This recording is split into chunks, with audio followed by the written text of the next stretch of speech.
மீனாவோட பேச்சை கேட்காம நண்பருக்கு பணம் கொடுத்த முத்து, ஊதாரித்தனமா செஞ்ச செலவு, அவமானப்பட்ட முத்து. ஸோ இந்த மாதிரியான விஷயங்கள் குறித்தா இன்னைக்கான சிறகடிக்க ஆசை சீரியலில் என்னென்ன நடந்துச்சு அப்படிங்கிறத பார்க்க போகிறோம். ஸோ அந்த வகையில் முத்துவோட நண்பர் செல்வம் பார்த்தீங்கன்னா, ஆடம்பரமாக தன்னுடைய அப்பாவோட 60வது கல்யாணத்தை பண்ணணும் அப்படிங்கிற மாதிரி ஆசைப்பட்டார். ஆனால் கையில் பணம் இல்லாததுனால சோகத்தில் குடிச்சிட்டு முத்துக்கிட்ட புலம்புனாரு. இதை பார்த்த முத்து, என்னுடைய நண்பனோட கஷ்டத்துக்கு நான் துணையா நின்று அவனுக்கு உதவி செய்வேன் அப்படிங்கிற மாதிரியா, நான் பணத்தை தரேன் அப்படிங்கிற மாதிரி செல்வத்துக்கு வாக்குறுதி கொடுத்தாரு. இது விஷயமா மீனா கிட்ட போட்டியில் கலந்துக்கிட்டு ஜெயிச்சு அந்த 1,00,000 ரூபாய் பணத்தை கேட்டு பிரச்சனை பண்ணாரு. ஆனால் மீனா, இது தேவையில்லாத ஆடம்பர செலவு, இதுக்காக எல்லாம் பணத்தை கொடுக்க முடியாது அப்படிங்கிற மாதிரி பிடிவாதமாக சொல்லிட்டாங்க. அதோட விடாமல் முத்துவோட நண்பர் செல்வத்தையுமே நேரடியாகவே மீட் பண்ணி, நம்மளுடைய சக்திக்கு மீறிலாம் செலவு பண்ணக்கூடாது, அப்படி செலவு செஞ்சால் அதுக்கு பின்னாடி நாம் மட்டும் இல்லாமல் நம்மளுடைய குடும்பமும் இதனால் கஷ்டப்படும், இதனால் நம்மளால் என்ன பண்ண முடியுமோ அதை தான் நம்ம செலவு செஞ்சு நிம்மதியாக வாழணும் அப்படிங்கிற மாதிரி செல்வத்துக்கும் அட்வைஸ் பண்ணிட்டு வந்தாங்க. இது எதுவுமே தெரியாத முத்து போட்டியில் ஜெயிச்ச 1,00,000 ரூபாய் பணத்தை கொண்டு செல்வத்துக்கிட்ட கொடுக்குறாரு.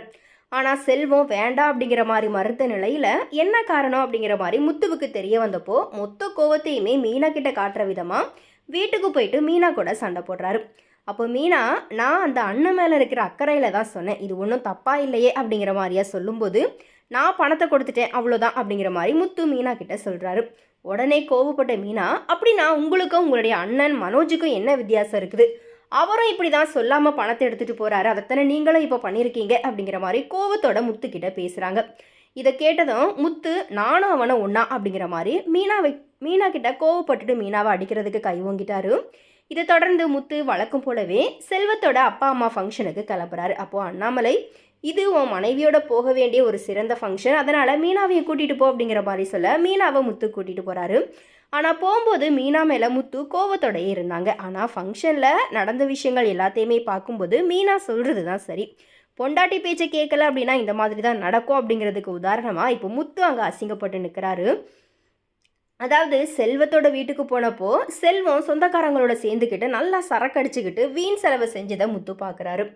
இருந்தாலும் அங்கே வச்சு எதுவும் பிரச்சனை வந்துடக்கூடாது அப்படிங்கிறதுக்காக முத்து மீனாவை கூட்டிக்கிட்டு சாப்பிட உட்காராரு. ஆனால் அந்த நேரத்தில் அங்கே செல்வத்தோட சொந்தக்காரங்க சாப்பாடு சரியில்லை அப்படிங்கிற மாதிரி பிரச்சனை பண்ணி செல்வத்துக்கிட்ட சண்டை போடுறாங்க. செல்வம் சமாதானமாக பேசின நிலையில் சொந்தக்காரர் செல்வத்தை அடிச்சிடுறாரு. இதை பார்த்ததும் முத்து, எப்படி என்னோட ஃப்ரெண்டை அடிக்கலாம் அப்படிங்கிற மாதிரி கோபத்தோடு அங்கே போகிறாரு. இருந்தாலும் சொந்தக்காரங்க பிரச்சனையில் தலையிட வேண்டாம் அப்படிங்கிற மாதிரி மீனா பொறுமையாக முத்துக்கிட்ட எடுத்து சொல்கிறாங்க. ஆனால் எதையுமே காது கொடுத்து கேட்காத முத்து அந்த சண்டையை விளக்க முயற்சி பண்ணுறாரு. ஒரு கட்டத்துக்கு அப்புறமா முத்து கோவப்பட்டு செல்வத்தோட மாமாவை அடிச்சிடுறாரு. கடைசியில் செல்வம் வீட்டு குடும்பத்தில் இருக்கிறவங்க எல்லாருமே ஒன்று சேர்ந்து முத்துவை அடித்து கீழே தள்ளி அவமானப்படுத்தி அசிங்கப்படுத்துகிற அளவுக்கு அதிகமாக பேசிடுறாங்க. இது எல்லாமே பார்த்த மீனா அவமானத்தில் எதுவுமே சொல்ல முடியாமல் தலை குனிஞ்சு போய் நிற்கிறாங்க.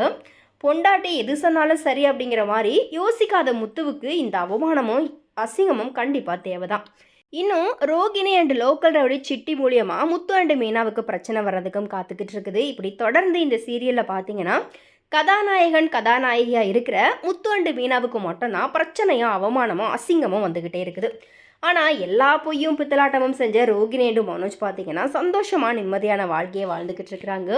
ஸோ எனவே இது குறித்த உங்களுடைய கருத்துக்கள் என்ன அப்படிங்கிறத மறக்காம கமெண்ட்டில் ஷேர் பண்ணுங்கள்.